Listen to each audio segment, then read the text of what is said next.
Salut, on va parler des rappeurs.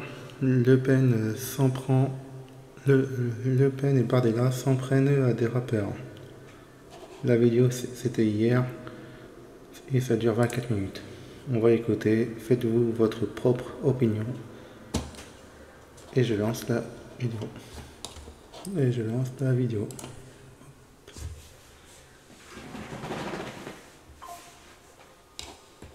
No pasarán, ils ne passeront pas, expression espagnole utilisée notamment pendant la guerre d'Espagne et pour signifier une résistance. C'est le titre de ce morceau de rap d'une dizaine de minutes qui a mobilisé une vingtaine de rappeurs. On va planter le décor, Candice Maout, avant d'entendre un extrait dans un instant.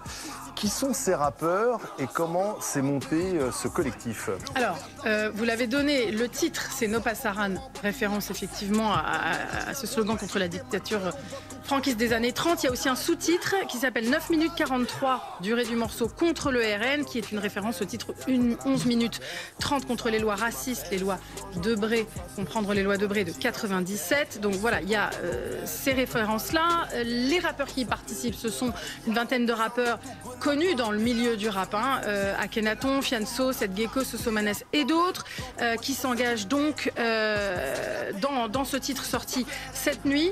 On va peut-être en écouter un extrait avec différents extraits, justement, les écoute. Je coupe ces tremblements, fuck le rassemblement. Un pays de facettes, le revers de la médaille sur toute la longueur de la A7. Faut qu'on rembobine la cassette.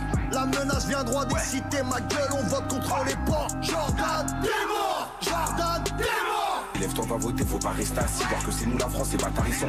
Voir que c'est nous la France, c'est bâtarissons. Si tes pensées racistes, va les mettre dans ton cul. Ils vont péter un câble, je vais voter à gauche. Marine et Marion les butent, un coup de bâton sur ces chiennes en rut. On continue la lutte, bientôt on va célébrer leur chute. Nique tous ces députés, on sait qu'ils manipulent les statistiques. Y a rien de magnifique, nous on fait de la violence artistique. Voilà. Alors les mots sont violents, sexistes aussi, misogynes et parfois complotistes aussi. Voilà, ce qu'ils appellent de la violence artistique, on y reviendra, mais Jordan t'es mort par exemple, qui est une phrase extrêmement violente, c'est elle-même une référence à une phrase lancée par le champion de MMA, Cédric Doumbé, à son adversaire à l'époque qui s'appelle Jordan Zebo, une phrase qui est reprise en chœur par tout le public, qui a beaucoup circulé.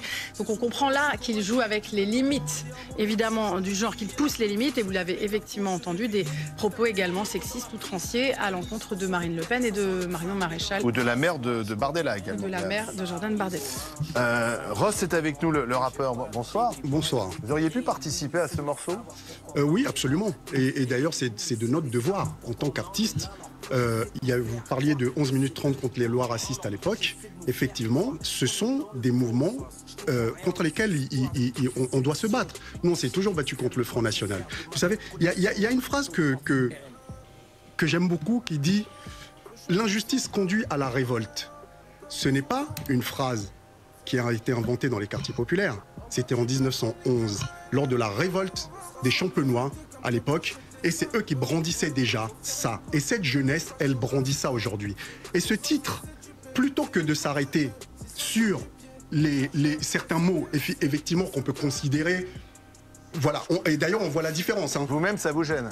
C'est pas que ça me gêne. Enfin, parce que je pense qu'il y a deux parties dans ce morceau. Vous avez une partie de la nouvelle génération à qui on reproche d'ailleurs... Il faut expliquer, chaque rappeur est venu avec son texte et donc dit son texte. Exactement. Et donc on a effectivement une succession de textes. Exactement. Alors qui sont assez différents, plus ou moins violents. Il y a des textes qui sont, pardon, excusez-moi, mais complotistes. Quand on dit par exemple, espèce de franc-maçon, tu te nourris du sang que tu consommes. Il y a des textes aussi qui font appel, qui parlent beaucoup de la Palestine. On voit pas tellement le rapport avec le second tour législatif. Alors justement, si, parce qu'il vous avez un ensemble de sentiments d'injustice, de rejet.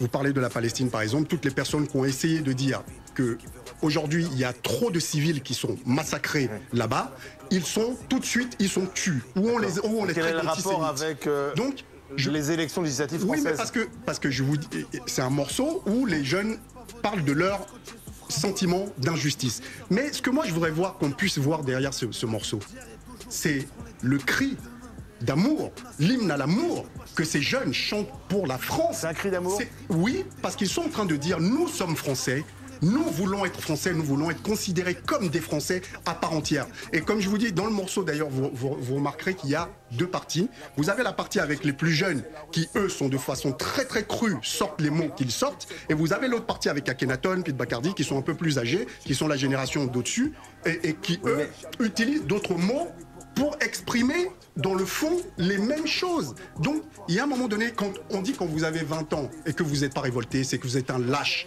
Et si à 30, vous vous êtes pas calmé, c'est que vous n'avez rien compris. Donc, c'est ce qu'on voit exactement dans ce morceau. Et moi, je vais vous dire... S'il vous plaît, ce morceau. Mais parce que j'estime que ça fait longtemps, nous, on s'est battu pour cette musique porte des valeurs, qu'elle porte des messages, qu'elle se batte contre les injustices. Et cette jeunesse, elle nous représente aujourd'hui de façon très fière. Duel Denis, directeur de la rédaction de Valeurs Actuelles, est-ce que vous avez vu un cri d'amour dans ce rap?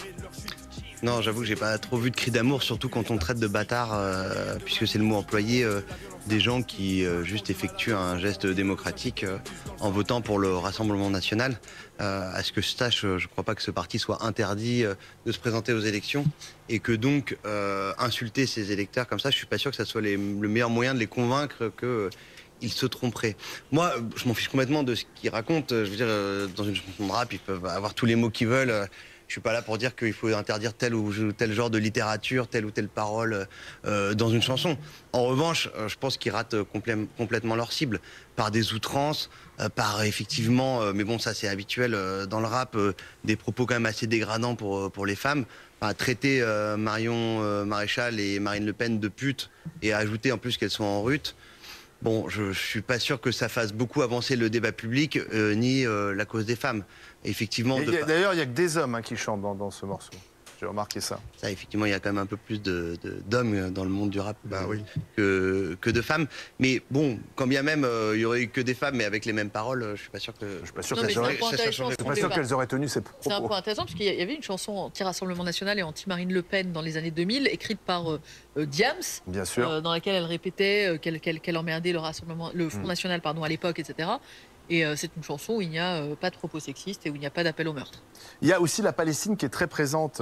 Alors on a reproché par exemple à Jean-Luc Mélenchon aux Insoumis d'avoir beaucoup parlé et même importé le conflit israélo-palestinien pendant les européennes. Et là, de nouveau, on parle de Netanyahou, alors de Chetanyahou. Chetanyahou et de la Palestine de la Seine le diable. Au Jourdain. Mon cœur est en Palestine. Donc on mêle le conflit israélo-palestinien à des élections nationales françaises. Et de la Palestine de la Seine au Jourdain, donc niant la potentielle existence de l'État d'Israël, qui avait été quand même décidé par le concert des nations après la Seconde Guerre mondiale. Et ça veut dire aussi que dans les événements qu'on a connus, on voit qu'il y a ceux qui écoutent ces rappeurs, ce qui se passe là-bas, ça interpelle. Écoutez, on voit qu'il y a une porosité très forte avec ce qu'on nomme désormais l'antisémitisme d'atmosphère. Après, j'y ai vu aussi du complotisme tout court, c'est-à-dire on va vous mettre des puces dans le sang et il y a le visage de Bill Gates. C'est totalement. Ils veulent nous injecter une puce dans le sang. Voilà, ça c'est des références. Ce qu'on entendait pendant le Covid. Ça. Exactement, des références anti-vax. On parle des francs-maçons. Akhenaton était très anti-vax pendant le Covid. J'ai souvenir de ces prises de parole. On parle des francs-maçons comme si effectivement, reprenant l'idée d'un complot judéo-maçonnique, comme on disait dans les années 80, de gens qui tirent les ficelles. Écoutez, pour tout vous dire, je trouve ça ringard, bas de gamme, inopérant et à la fin assez désolant. En fait, ça vise qui en fait? Alors, c'est pour convaincre des gens qui sont déjà convaincus, parce qu'il y a quand même il y a un appel au vote aussi qui est martelé, d'accord? Mais est-ce que en fait, c'est un jury, ceux qui votent pour le Rassemblement national et ceux qui sont au Rassemblement national. Donc, est-ce que finalement, ça rate pas sa cible en fait? Ça pourrait même avoir un contre-effet. Je ne pense pas que l'objectif est d'injurier des gens qui votent pour le Front National. L'objectif, en les traitant de bâtards. L'objectif est de mettre sur la table un problème profond, c'est-à-dire que notre France, elle s'est extrémisée à droite, et grâce au concours de certains pseudo-journalistes qui font la campagne clairement du Front National depuis des années, depuis quelques années, et ça, ils le dénoncent, ils le vivent dans leur chair. Il y a un moment donné, il y a un jeune qui dit « Je rappe pour ceux qu'on oublie dans les banlieues et dans les campagnes ». Vous savez, souvent je participe à des débats, et souvent... Surtout dans les campagnes qu'on vote RN d'ailleurs. Oui, mais mais c'est pour ça que dans les grandes villes, les gens vivent ensemble, ils se connaissent, ils savent que ce qu'on raconte, ce que certaines chaînes racontent... Ils ont les moyens de bien vivre aussi. Voilà. Mais justement. Parce qu'ils ont les moyens de vivre dans des centres-villes, Oui, les mais loyers sont élevés. Oui, mais bon, en périphérie, ça reste la même chose. Donc, et c'est pas pour autant qu'ils votent Front National. Donc, il y a un moment donné, et moi j'aime cette phrase parce que cette phrase, elle est puissante par rapport à ceux qui veulent opposer justement les jeunes de la périphérie à ceux des campagnes, et ils sont en train de vous dire qu'ils vivent les mêmes malaises. Et c'est ça qui est important. Et il dit à un moment donné, Bardella veut m'empêcher de vivre avec Maxime, avec qui j'étais à la récré. Voilà, avec qui j'ai grandi. Et nous, on a grandi avec toutes les couleurs, toutes les religions dans le quartier. Il y a aussi des petits Maximes qui se font traiter de guerre, il y a aussi du racisme anti-blanc en banlieue, ça existe aussi. Bon, honnêtement, je ne suis pas sûr que la montée du Rassemblement national, elle soit due à tel ou tel journaliste, vous leur prêtez beaucoup d'influence. Mais en revanche, on peut s'interroger si les refus d'obtempérer, la non-exécution des OQTF, le trafic de drogue, l'insécurité, le communautarisme, c'est pas ça les vrais fondements qui nourrissent le vote Rassemblement national. Et là-dessus, moi je vois plutôt dans ce clip, dans ces images, dans les mots, dans les références utilisées, un phénomène qui accompagne ça. Sur les OQTF, il ne faut pas qu'il passe, il y a mon pote sous OQTF, mais être sous obligation de quitter le territoire français, c'est pas quelque chose qui relève de la morale, c'est quelque chose qui relève de la loi. Et je ne suis pas sûr que défendre des hors-la-loi, défendre la non-application de la loi, ça soit très convaincant pour les électeurs, qu'ils soient du Rassemblement national ou non d'ailleurs. Néla Latrousse, Marine Le Pen a réagi. Oui. Elle souhaite que la justice se saisisse, que le parquet se saisisse de ce morceau. Oui, Marine Le Pen, qui, d'après nos informations, regarde les voies juridiques à étudier autour de la réponse à apporter à ce clip de rap. Et pour le coup, on est aussi dans un grand classique, le bras de fer entre le Rassemblement national et des rappeurs. J'ai le souvenir de Black M qui avait été... On va y revenir dans un instant avec François Gapillon. Voilà, qui avait été déprogrammé d'un festival. J'évoquais Diams il y a quelques instants.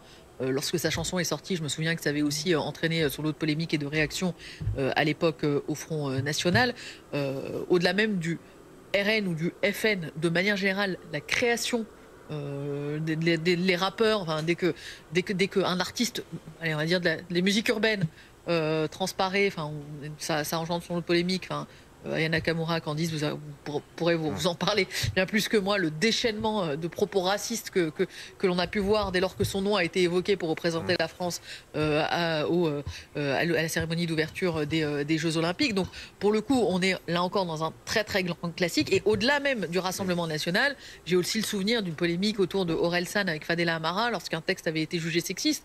La vérité, c'est que pour l'instant, la plupart du temps, c'est jugé comme étant de la liberté artistique. Liberté artistique, et notamment dans le rap, on autorise finalement les rappeurs à exprimer une certaine violence parce que c'est aussi ce qu'ils vivent. Ils sont témoins aussi de ce qu'ils vivent dans leur quartier, par exemple. Oui, c'est ce que dit. Il y a un avocat en particulier qui se penche là-dessus, qui s'appelle David Marais, qui rappelle que la justice estime qu'en fait le rap, il est issu justement des classes défavorisées, victimes de violences sociales, et que donc, par nature, il est agressif et le reflet de la violence sociale subie. En fait, ça, il se base sur des jurisprudences, des décisions de justice qui ont effectivement relaxé par 2 fois Orelsan, alors que effectivement, il a un titre notamment qui s'appelle Sale pute.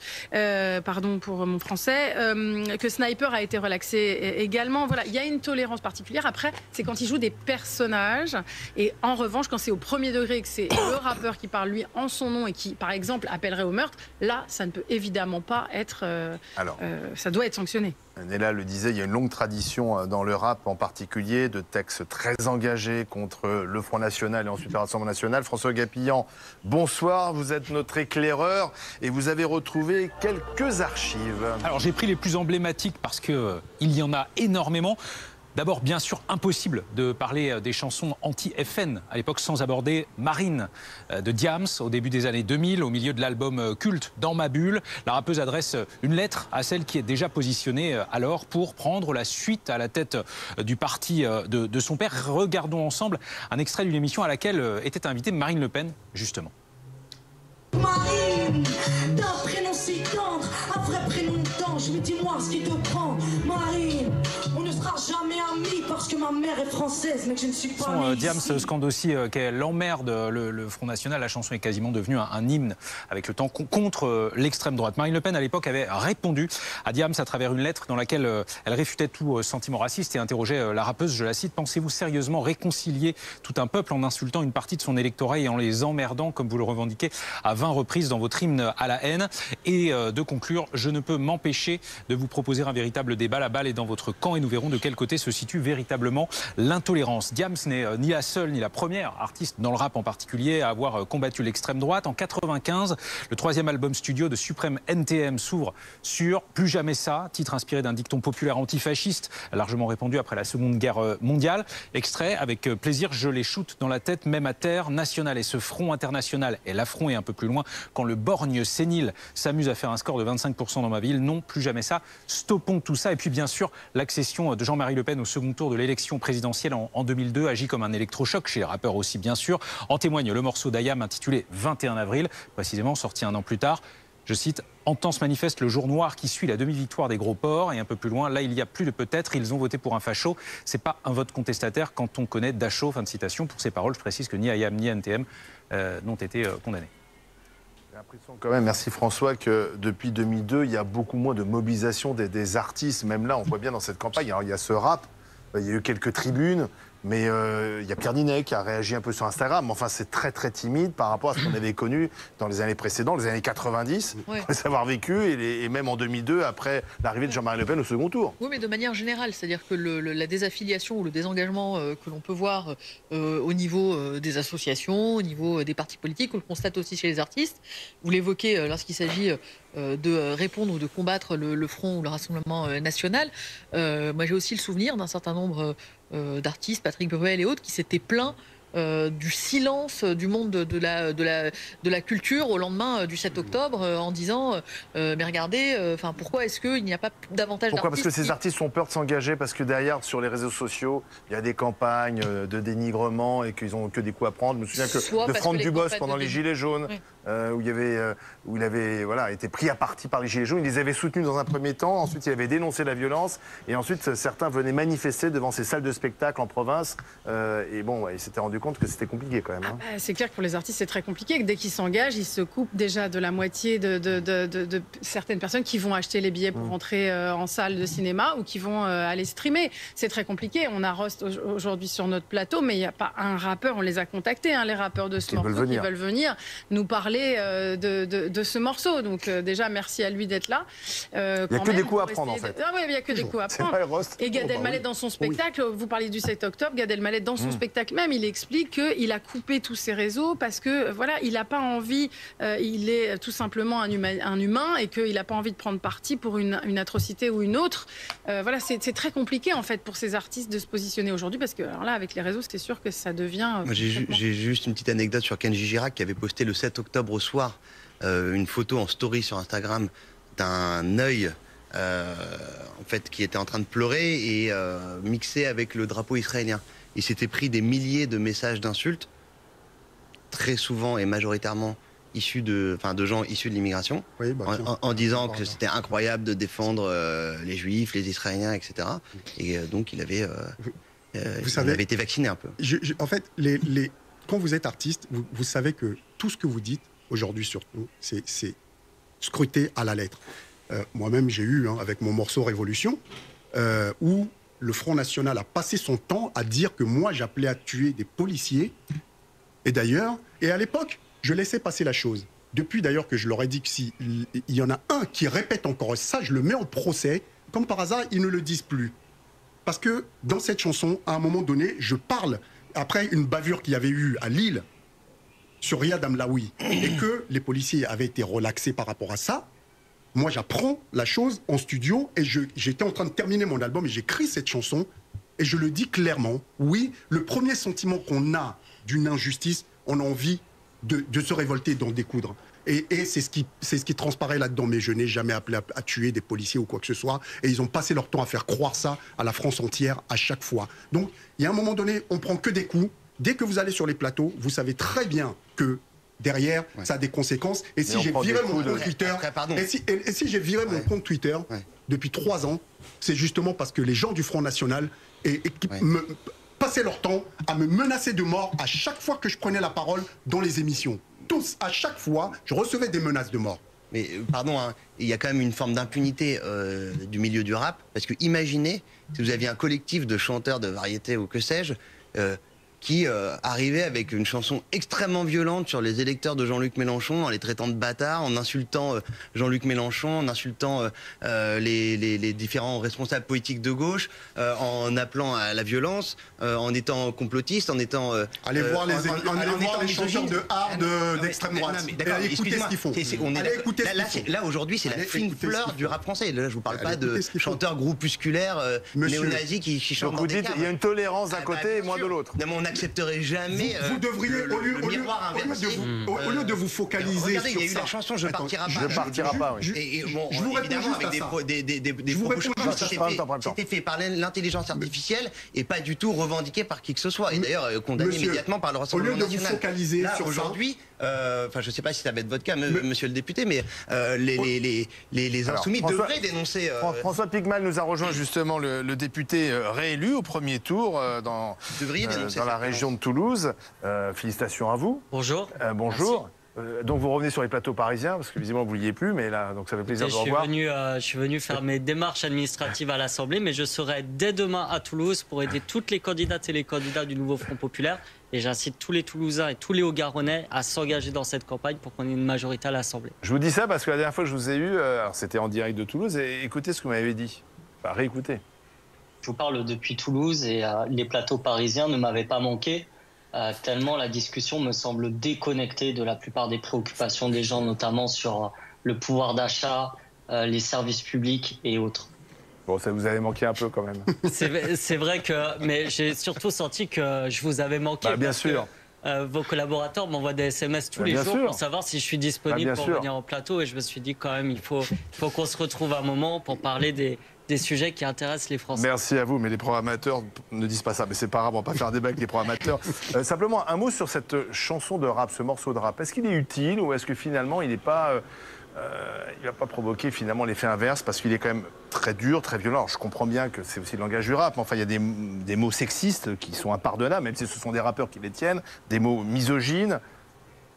Alors moi j'ai écouté votre débat, j'ai pas écouté le titre avant il dure 10 minutes, de venir. C'est une tradition aussi du rap français d'avoir des titres longs. Il y a eu 11-30 contre les lois racistes en 1997. En fait il y a une chanson moi que j'aime bien d'un rappeur qui s'appelle Youssoupha qui dit qui peut faire du rap sans prendre position. Et vous avez de nombreuses rappeuses et rappeurs qui ont pris position, mais aussi... Enfin, on peut prendre position sans injurier les gens, sans les traitant de putes. Certainement, il n'y a pas de souci. Chacun, après, personne n'est responsable des paroles d'un artiste. Vous savez, Michel Sardou aussi, il a eu des chansons qui prêtent à polémique parce que des propos sexistes... vanter la colonisation, des choses Marion comme ça. Et Marine, les pêcheurs russes. J'ai pas fini mon propos. Je vous ai dit, j'ai pas écouté la chanson. Par contre, ce que je peux vous dire, c'est que je remercie tous les artistes. Et il n'y a pas que des rappeurs. Baise la mère à Bardella. Non, mais vous n'allez pas. C'est pas une prise de position. Excusez-moi. Là, si vous voulez une explication de texte il y a peut-être des enfants dans la télé. De la chanson que vous venez d'écouter, moi je ne l'ai pas. Donc je ne vais pas vous faire l'explication de texte. Je vous dis juste que ce n'est pas que il n'y a pas que les rappeurs, les rappeuses.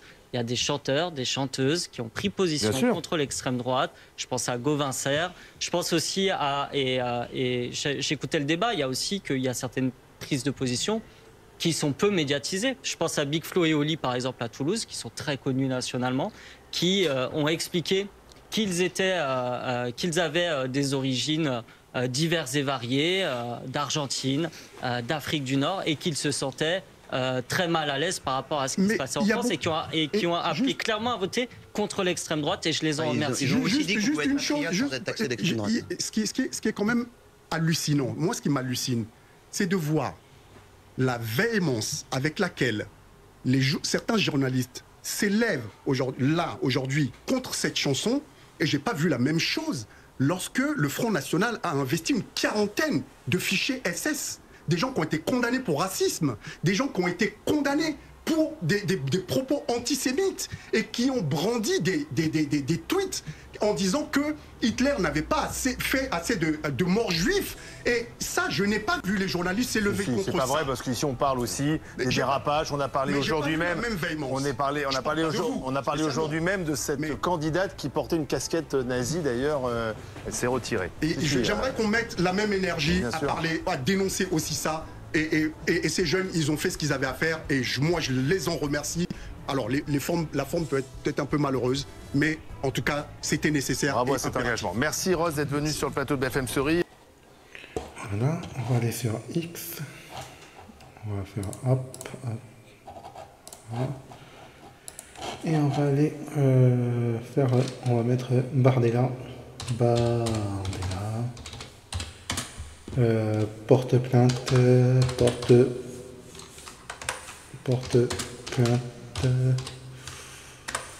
plainte contre des rappeurs, contre des rappeurs. Non, il n'y a pas. Ou soit Bardella versus.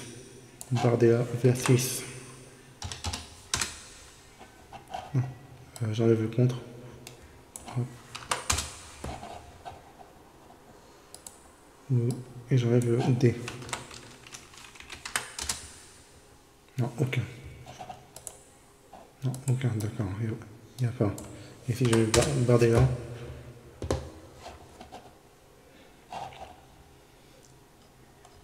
D'accord.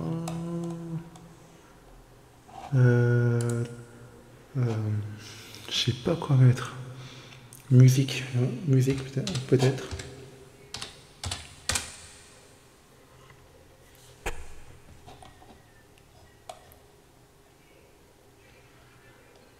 Je comprends le sentiment, mais je crois qu'on tape de la mauvaise manière sur ce qui se passe. Comme les gens qui cherchent les bulletins, Bardella. Ces gens ont voté pour la figure représentative. À la télé, combien ont voté NFP, sans même connaître le nom du candidat? Moi déjà.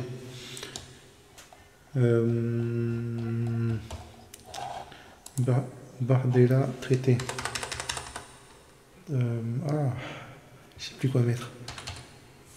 Bardella traité. Je sais pas si ça marche. Faut arrêter de projeter le frérot. C'est pas parce que tu utilises Bardella et Dory que tu peux traiter les gens de pute. Voilà. Traiter de nazis les nationalistes, c'est s'afficher collabo de mondialisme. Mafieux qui se sert des arrière-manteaux de la gauche pour le traditionnel divisé pour régner. Et voter pour le FP, numéro 2, c'est voter pour les nazismistes. Faites votre choix.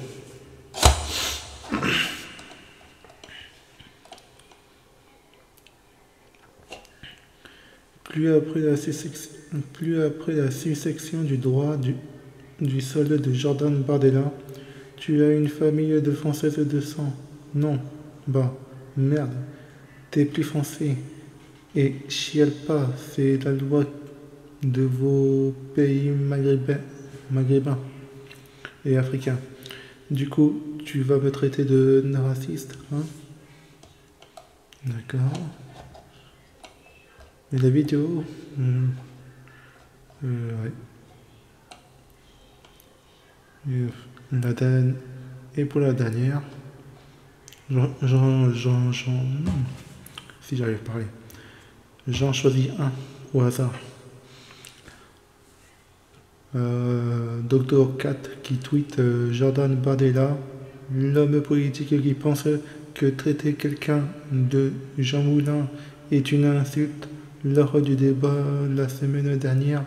Logique, Pierre Bousquet et ses yeux résistants. D'accord.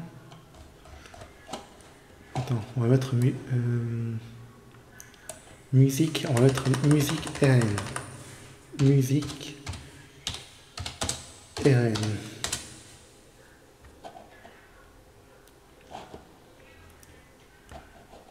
On va mettre à la une.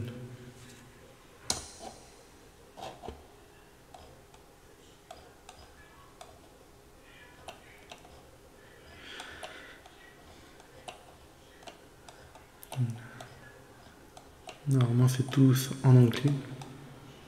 Je peux les traduire mais c'est pas la peine. Musique, Rassemblement national.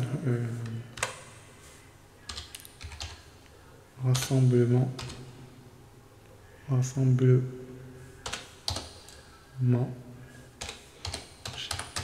national.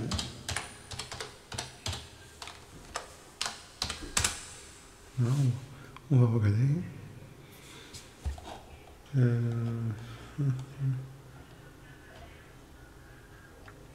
En marche vers le Rassemblement national.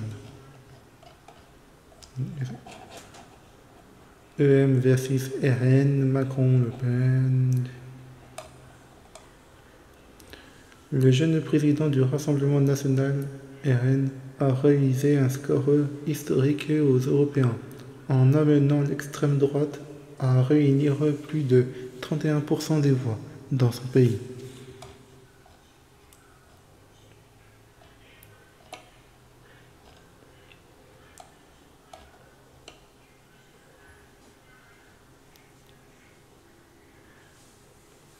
Alors qu'elle est ministre depuis quelques jours, Aurore Berger veut réfléchir à un congrès parental, plus court mais mieux indemnisé.